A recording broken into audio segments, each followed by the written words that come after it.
Hello बच्चों, कैसे हैं आप सब लोग। आज जो हम टॉपिक पे बात करने वाले हैं वो इतने सारे इंक्वायरी आती है। हर बच्चा यही पूछता है कि सर सबसे इंपॉर्टेंट चैप्टर कौन सा है जेईई मेंस का, और हम कहाँ से स्टार्ट करें, कहाँ से पढ़ना शुरू करें। और जब हम कोई चैप्टर अटेम्प्ट करते हैं तो उसमें पुरानी चीज़ें आ जाती है। जैसे 12th का कोई बच्चा है, अब वो कोई चीज़ें अटेम्प्ट कर रहा है, जैसे मान लो कि डिफ्रेंसिएशन कर रहा है, उसमें ट्री को घुसा दिया। बहुत सारी ऐसी चीज़ें होती हैं जो 11th के रिलेवेंट होती है। तो मैं आपको एक चीज़ बता देना चाहता हूँ, कभी भी जेईई मेंस के क्वेश्चन सिंगल चैप्टर से नहीं आएंगे, हमेशा वो रिलेवेंट होते हैं किसी ना किसी चैप्टर पे। आज हम जिस टॉपिक पे बात करेंगे वो बिल्कुल एकदम डिटेल होगा कि कोई भी चैप्टर अगर आप स्टार्ट करते हैं तो कहाँ से पढ़ेंगे, उसके पहले आपको क्या क्या पढ़ना है, ये सारी चीजें हम स्टार्ट करेंगे। और मैं ये भी बताऊंगा कि नंबर ऑफ प्रॉब्लम्स कितने आ चुके हैं पिछले साल, क्योंकि मैंने बैठ के एनालिसिस किया है और ये पाया है कि बहुत सारे चैप्टर से बहुत सारे नंबर ऑफ प्रॉब्लम्स आते हैं। तो सारी चीजों का जो भी मैं आपको प्रॉब्लम्स बताऊंगा, नंबर ऑफ प्रॉब्लम्स, वो पूरे सेट का है। ऐसा नहीं आप सोचिए कि सर इतना तो आता ही नहीं है। जितने भी सेट बने हैं वो सेट से एक चैप्टर से कितना चीजें चूज किया जाता है, कितने क्वेश्चन चूज किए जाते हैं, उसके बारे में हम बात करेंगे। तो मैं आपको सबसे पहले एक पाई चार्ट बना के दिखाता हूं किस चैप्टर से सबसे ज्यादा कितना इंपॉर्टेंट है। मैं ये चीजें अच्छे से नोट डाउन करके लाया हूं ताकि कोई भी मिस ना हो, कुछ भी मिस ना हो, और मैं आपको बहुत अच्छे से बता सकूं। तो चलिए मेरे साथ बने रहिए। पाई चार्ट हम बनाते हैं और आप खुद पाएंगे कि सबसे इंपॉर्टेंट कौन सा सेक्शन होता है। सबसे पहला है सेट एंड रिलेशन। सबसे पहला है सेट एंड रिलेशन। अगर हम पूरे सेट को मिला दें, जितने भी नंबर ऑफ पेपर्स बने होते हैं, ए बी सी डी ऐसे सेट में पेपर आते हैं, तो टोटल सेट से और रिलेशन से 26 क्वेश्चन पूछे गए थे। टोटल सेट एंड रिलेशन से 26 क्वेश्चन पूछे गए थे। इसके बाद आता है 3D। 3D से अकेले 40 क्वेश्चन पूछे गए थे।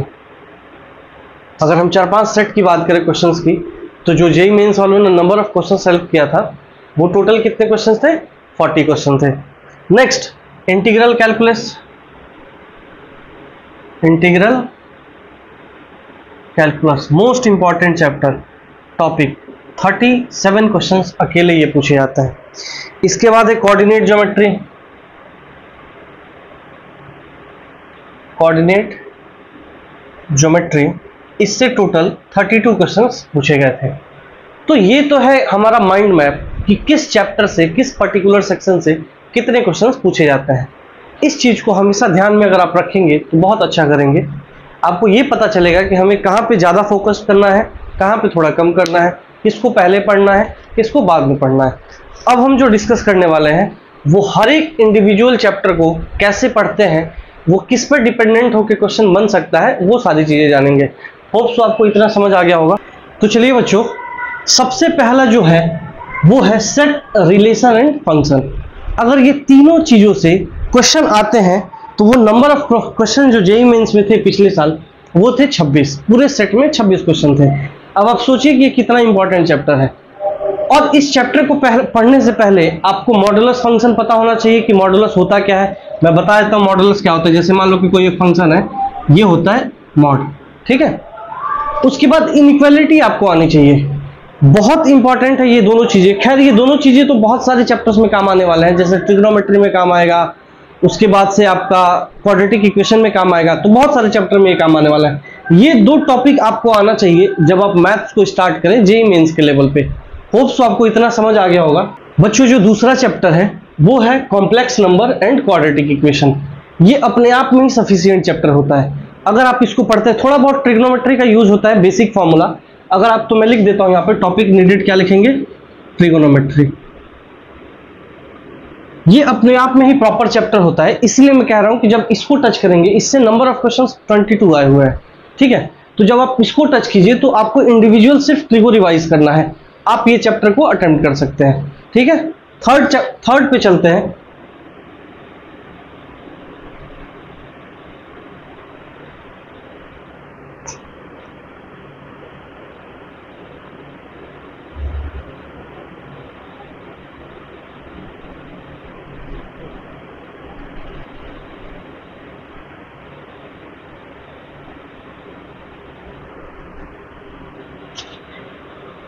बच्चों, जो तीसरा चैप्टर है वो है हमारा matrix and determinants.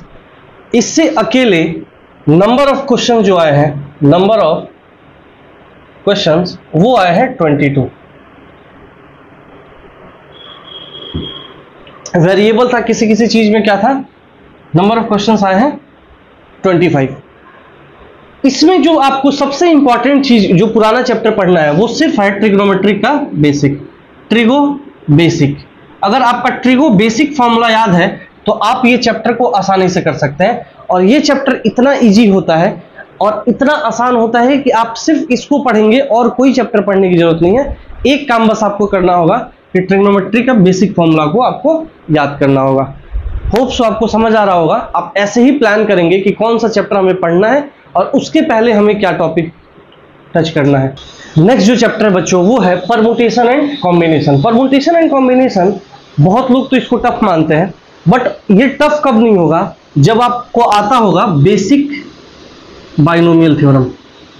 Basic binomial theorem अगर आपने चैप्टर पढ़ लिया तो आपको ये चैप्टर जो है वो बहुत इजी लगेगा। ये भी इंडिपेंडेंट चैप्टर होता है, परमुटेशन कॉम्बिनेशन से अपना ही क्वेश्चंस आते हैं, सिर्फ उसमें टचअप होता है थोड़ा सा बेसिक ट्रिगो का और थोड़ा सा बाइनोमियल का। तो आप इस चैप्टर को भी अच्छे से प्लान कर सकते हैं। 2-3 क्वेश्चन तो हर साल डेफिनेटली आते हैं, ये तो फिक्स है कि 2-3-4 क्वेश्चन तो आएंगे ही आएंगे। तो आपके आराम से 15 नंबर यहाँ से निकल सकते हैं। ठीक है, नेक्स्ट हम जो चैप्टर डिस्कस करते हैं, अभी जो मैं आपको चैप्टर बताने वाला हूँ, ये बहुत दुख की बात है कि वो एनसीईआरटी से कट है इस साल से, बट उससे क्वेश्चन पूछे जाते हैं। एक दो क्वेश्चन हर साल पूछे जाते हैं, वो है मैथमेटिकल इंडक्शन एंड रीजनिंग। तो आपको क्या करना है, आप किसी भी यूट्यूब चैनल पे जा करके इस चीज को पढ़ लीजिए, किसी बुक से पढ़ लीजिए, किसी भी टीचर से पढ़ लीजिए, क्योंकि मैक्सिमम लोग अब इसको स्किप कराएंगे। बट आपको स्किप नहीं करना है। आप जेईई मेंस के लिए अगर जा रहे हैं तो आपको स्किप नहीं करना है, कोई भी चैप्टर स्किप नहीं करना। हर एक चैप्टर का अपना रिलेवेंस है, वो आपको इंपैक्ट डाल देगा अगर आप स्किप करेंगे। तो ये भी चैप्टर बहुत इंपॉर्टेंट है। हालांकि एक क्वेश्चन आते हैं बट उतना भी नहीं है, एक क्वेश्चन आते हैं तो आप इसको स्किप कर सकते हैं या फिर पढ़ सकते हैं, उतना रिलेवेंट नहीं है। बट अगर आपको चाहिए कि अच्छा मार्क्स करना है तो आप डेफिनेटली इस चैप्टर को पढ़िए। नेक्स्ट हमारा जो चैप्टर है वो है बीटी, बाइनोमियल थ्योरम। बहुत सारे बच्चे ये कहते हैं कि सर बीटी में भी ट्रिगो का यूज होता है। हाँ, बेसिक तो होगा, बाइनोमियल थ्योरम में भी ट्रिगो का यूज होता है, बट काफी बार बाइनोमियल थ्योरम इंडिपेंडेंट पूछा जाता है कि अगर आपने बाइनोमियल थ्योरम को कंप्लीट किया है तो आपको ये गारंटी है 90% कि उसी में से क्वेश्चन आएंगे, ना कोई पीछे का चैप्टर रिलेवेंस होगा, ना कोई आगे का चैप्टर रिलेवेंस होगा। तो आप इस चैप्टर को भी अच्छे से ध्यान से पढ़ सकते हैं। इसके बाद जो चैप्टर आता है वो आता है सीक्वेंस एंड सीरीज, एपीजीपी जिसको बोलते हैं। सीक्वेंस एंड सीरीज से कम नंबर ऑफ प्रॉब्लम जो आते हैं वो आते हैं 21। सीक्वेंस एंड सीरीज से नंबर ऑफ प्रॉब्लम जो पिछले साल आए थे पूरे सेट का मिला दे तो 21 क्वेश्चन आए थे। अब इस चैप्टर को पढ़ने के लिए, इस चैप्टर को अगर पढ़ना है आपको, तो आपको क्या क्या चीजें आनी चाहिए वो मैं बताता हूं। आपको आना चाहिए मॉडुलस, आपको आना चाहिए बेसिक ट्रिगोनोमेट्री, आपको आना चाहिए इनइक्वालिटी। तो आपको ये 3 चीजें आना चाहिए। अच्छा, आपने एक चीज नोट किया है कि ये जो 3 चैप्टर्स हैं, ये जो 3 टॉपिक हैं, ये हर जगह घुस रहे हैं। हर चैप्टर में लगभग इसको डाला जाता है। तो क्यों ना हम यही 3 टॉपिक पहले कर लें। आप 10th पढ़े होंगे, आपका दिमाग इतना अपग्रेड हो गया होगा कि अगर आप इसको पहले ही पढ़ेंगे तो आप अच्छे से कर सकते हैं। तो मेरा तो यही सलाह रहेगा कि जब भी आप मैथ्स को उठाइए, अभी भी बहुत साल पढ़े हुए हैं, 1 साल आराम से है, जब भी आप मैथ्स को उठाइए ये 3 टॉपिक पे आप मास्टर हो जाइए और आप ऐसा पाएंगे कि कोई भी चैप्टर अगर आप उठा रहे हैं वो आपको आएगा। कोई भी चैप्टर एक बार में आप सीख जाएंगे।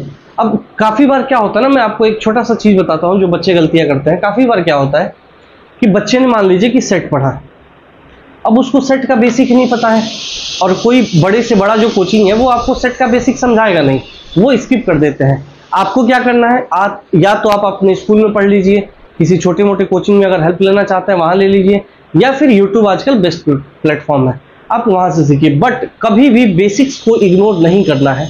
किसी भी चैप्टर का अगर आपने बेसिक इग्नोर किया तो आपका पूरा करियर चौपट हो जाएगा। जो आपका सपना है जेईई मेंस का, वो सपना ही रह जाएगा। वो मान के चलते हैं कि आप बेसिक अपने घर से पढ़ के आते हैं और टाइम कम होता है चूंकि, इसलिए वो क्या करते हैं, एडवांस और क्वेश्चन प्रैक्टिस करवाते हैं। तो हमेशा ध्यान रखिए, जब भी कोई चैप्टर पढ़ते हैं उसका बेसिक आपको पता होना चाहिए। समझ आ गया? नेक्स्ट चैप्टर पे चलते हैं, वो भी बहुत इंपॉर्टेंट है। वो चैप्टर है बच्चों लिमिट कंटिन्यूटी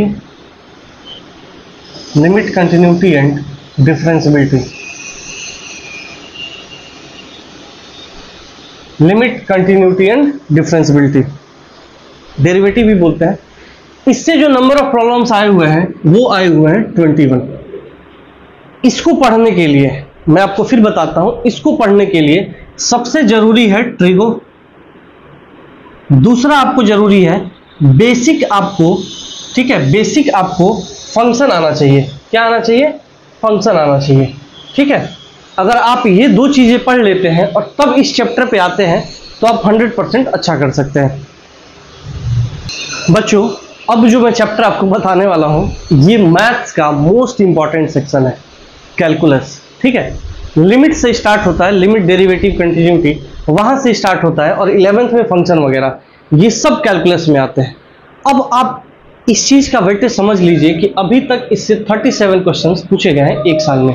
ठीक है, जो भी सेट बना है सबसे ज्यादा क्वेश्चन इसी चैप्टर से पूछे जाते हैं और 3 डायमेंशन से पूछे जाते हैं। इस चैप्टर को पढ़ने के लिए, और ये तो आना ही चाहिए, अगर आप मैथ्स के स्टूडेंट हैं और आप कैलकुलस नहीं आता है तो धिक्कार है आपके मैथ्स के स्टूडेंट होने पे।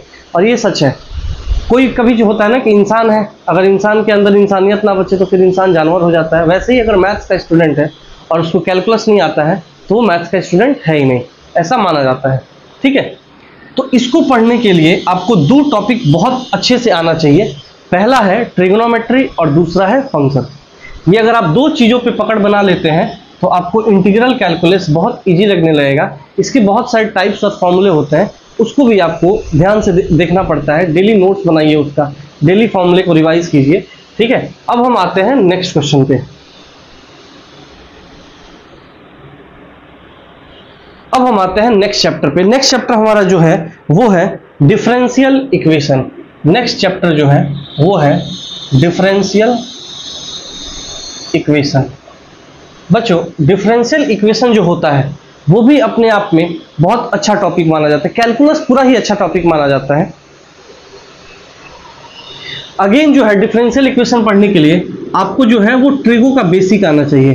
क्या आना चाहिए? Basic of trigonometry. इससे जो नंबर ऑफ क्वेश्चंस आए हुए हैं वो आए हैं 11। तो आप मान के चलिए कि आपके सेट में 1 या 2 क्वेश्चन आपके आएंगे ही आएंगे। 1 या 2 क्वेश्चन तो श्योर है कि इस चैप्टर से आता है। और इस चैप्टर को पढ़ने के लिए बेसिक ट्रिगो, ये थोड़ा सा अलग हट के चैप्टर है, वैसे ही इंडिपेंडेंट चैप्टर है बट हर जगह ट्रिगो घुसा देते हैं। ठीक है, तो आप ट्रिगो को अच्छे से मास्टरी कर लीजिए, उसके बाद इस पे आइए। वैसे भी 11th में ट्रिगो पढ़ेंगे, ये चैप्टर सारे 12th क्लास के हैं, तो आपको बेसिक ट्रिग्नोमेट्री तो आता ही होगा, 1 साल में तो आप भूल नहीं जाएंगे। ठीक है, चलते हैं नेक्स्ट चैप्टर पे, उसका वेटेज देखते हैं। अभी मैं जो चैप्टर डिस्कस कर रहा हूँ ये भी मोस्ट इंपॉर्टेंट चैप्टर। आप देख रहे होंगे क्या है? Coordinate geometry. अकेले इस चैप्टर से कितने क्वेश्चन आए हैं? 32 क्वेश्चन। एक ही साल में 32 क्वेश्चन आए हैं। मान के चलिए कि आपके जो पेपर में आने वाले क्वेश्चंस हैं वो 3 से 4 क्वेश्चंस तो पक्के हैं। आपके जो पेपर में क्वेश्चन आएंगे वो 3 से 4 क्वेश्चन तो इस पर्टिकुलर चैप्टर से आएंगे। ठीक है, और इस चैप्टर को पढ़ने के लिए कोई आपको रिलेवेंट कोई चैप्टर नहीं पढ़ना है, आप इसको इंडिपेंडेंट पढ़ सकते हैं और बहुत अच्छे से आप पढ़ सकते हैं। बहुत ईजी है ये चैप्टर। इसके बाद जो आता है वो आता है चैप्टर 3D। 3D चैप्टर का वेटेज बहुत ज़्यादा होता है। 3D चैप्टर में अभी तक पिछले साल 40 क्वेश्चंस आ चुके हैं। कितने क्वेश्चंस आ चुके हैं? 40 क्वेश्चंस आ चुके हैं। और ये एकदम सेपरेट चैप्टर है, एकदम सेपरेट है। अगर आप इसको 3D अभी पढ़ लेंगे अभी समझ आ जाएगा, कोई भी पास्ट चैप्टर पढ़ने की जरूरत नहीं है। कभी कभी टचअप दे देता है वो थोड़ा सा क्रॉस प्रोडक्ट वेक्टर का, ये सारी चीजें, या फिर थोड़ा आपको ट्रिग्नोमेट्री आना चाहिए। मैं बार बार कहता हूं कि जब आप पढ़ ही रहे हैं तो ट्रिगो क्यों ना पहले पढ़ लें। ठीक है, तो आपको 3D से 40, इससे आप मान के चलिए कि 4 से 5 क्वेश्चन तो आते हैं। अगर आपके पेपर में इतना पक्का है कि 4 से 5 क्वेश्चन इससे आएंगे तो ये अकेला जो चैप्टर है वो आपको 20-25 नंबर आराम से दिलवा सकता है। तो आप इस चैप्टर को जरूर पढ़िए, ये बिल्कुल इंडिपेंडेंट चैप्टर है, किसी भी चैप्टर से रिलेवेंट नहीं है। हाँ, इससे पहले जो है 3D पढ़ने से पहले आपको वेक्टर अलजेब्रा आना चाहिए। वेक्टर अलजेब्रा, चूंकि वेक्टर अलजेब्रा तो है, वेक्टर अलजेब्रा अपना ही चैप्टर है जिससे टोटल 21 क्वेश्चन इस बार आए थे। और वेक्टर अलजेब्रा जब पढ़ेंगे आप तो उसमें ट्रिगो घुसाया रहता है, तो ट्रिगो भी सीख जाएंगे। और जैसे ही आपका वेक्टर अलजेब्रा कंप्लीट होता है आप 3D पढ़िए। आप ये दोनों चैप्टर को एक साथ पढ़िए और देखेंगे कि आपके 7 से 8 क्वेश्चन जो है वो आपके 100% हो जाएंगे। तो ये चैप्टर इतना वेटेज है और इतना इंपॉर्टेंट माना जाता है और इसकी रिलेवेंसी पिछले चैप्टर पर डिपेंडेंट नहीं होती है, ये हमेशा एक दूसरे पर डिपेंडेंट रहते हैं। तो वेक्टर और 3D ऐसा माना जाता है कि मोस्ट इंपॉर्टेंट टॉपिक होता है क्लास 12 या जेईई मेन के लिए। बच्चों, इसके बाद है जो चैप्टर वो है स्टैट्स एंड प्रोबेबिलिटी। ये एक ऐसा चैप्टर है जो किसी भी चैप्टर पे डिपेंडेंट नहीं होता है। हालांकि प्रोबेबिलिटी थोड़ा बहुत परमुटेशन कॉम्बिनेशन पे डिपेंडेंट होता है, क्योंकि उससे फॉर्मूला एनसीआर एनपीआर वगैरह जो फॉर्मूला होते हैं वो उससे उठाया जाता है। तो ये अकेला 3 से 4 क्वेश्चन तो पक्का आता है। अभी तक पिछले साल के जो जितने भी सेट बने थे उनमें टोटल नंबर ऑफ क्वेश्चन जो थे वो 22-25 के आसपास थे। तो इससे भी बहुत इंपॉर्टेंट चैप्टर है, इससे भी क्वेश्चन आते हैं और ये किसी चैप्टर पर डिपेंडेंट नहीं करता है, सिर्फ थोड़ा बहुत बाइनोमियल थ्योरम और उस पे क्या बोलते हैं परमुटेशन कॉम्बिनेशन पे एनसीआर एनपीआर वगैरह लेने के लिए यूज होता है। लास्ट में आता है ट्रिग्नोमेट्री। ये लास्ट मैंने इसलिए बोला क्योंकि मैं इस पे डिटेल डिस्कशन करूंगा कि आपको पढ़ना कैसे है। ट्रिग्नोमेट्री जब भी आप पढ़ते हैं तो आपको ये ध्यान रहे कि आपका पहले तो बेसिक फॉर्मूला आपकी जुबान पे याद होना चाहिए। उसके लिए क्या करना है, उसके लिए जैसे ही मान लीजिए कि आप कैटेगराइज कर लीजिए, हर एक कैटेगरी को एक A4 के साइड के व्हाइट पेपर पे A4 साइज का जो सीट आता है उस पर नोट डाउन कीजिए। स्कूल जाने से पहले खाना खा रहे हैं उसको पढ़िए, जब स्कूल से आइए जैसे ही टाइम मिलता है आप उसको पढ़िए। जितने दिन भी आपके स्कूल में ट्रिगो चैप्टर चल रहा है, 5-7 दिन तो आराम से चलते हैं ट्रिग्नोमेट्री चैप्टर, उस 5-7 दिन में इतनी बार उनके फॉर्मूलों को पढ़ लीजिए कि वो आपको एकदम जुबान पे आ जाए, वो आपके दिमाग से जा ही ना। तब देखिए कि आपको मैथ्स कितना ईजी लगता है। होप सो आपको आज का टॉपिक अच्छा लगे। आप वीडियो को शेयर कीजिए अपने दोस्तों में, उनको भी पता चले, क्योंकि जब भी हम कोई काम करते हैं तो उससे पहले हमें ये पता होना चाहिए कि हमारा सिलेबस क्या है। ऐसे नहीं कि आंख बंद करके हवा में कहीं भी पढ़े जा रहे हैं, उससे कभी सिलेक्शन नहीं होता है। अगर आप अपने सिलेबस के अनुसार चलेंगे तो आपका सिलेबस सिलेक्शन पक्का है।